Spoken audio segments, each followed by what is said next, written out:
Today we let me discuss about load test on DC series motor. First of all, I want to know about the aim of the DC series motor. The aim of the DC series motor is to draw the performance characteristics of DC series motor by conducting direct load test.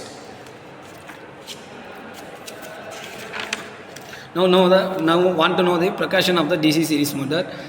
The series motor is to be start with load under the load conditions. And then this is a DC switch. It indicates as a positive and negative. This is a DC power supply.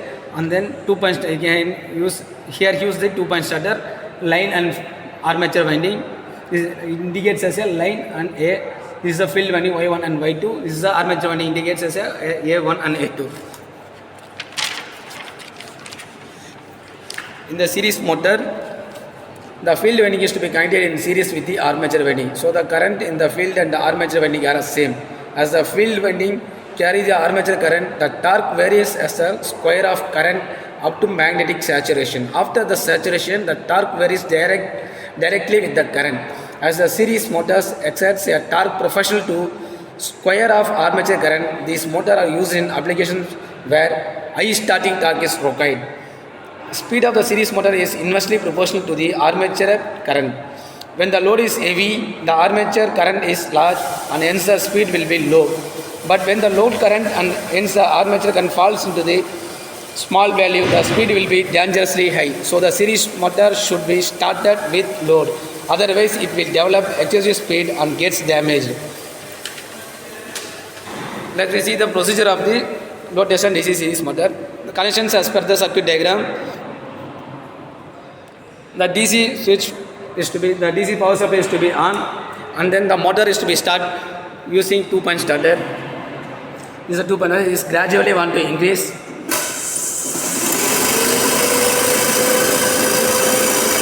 Already some of the load is to be given in there. Some of the load is to be given. So based on the load, current is to be shown in the meter. This is the difference of S1 and S2. S1 is to be in 10, S2 is to be 1, note it on the tabulation, and then based on the load, current is to be shown in the ammeter. 5.2 and as well as note down the voltage. 90, actually generally here scale is to be there in 150, we are connected in 300, so want to use the multiplication factor 90 into 2, 180. So the current voltage is to be 180. And then gradually load is to be applied to the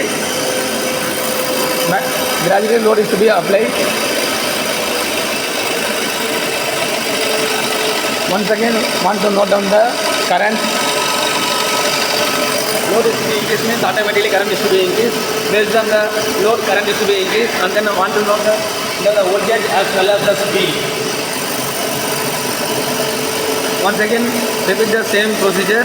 Want to apply the load.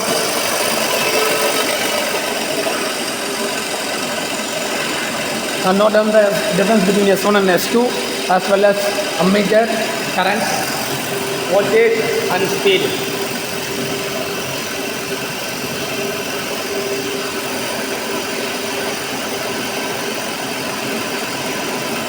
Gradually decreases slightly the load, and then DC switch is to be off.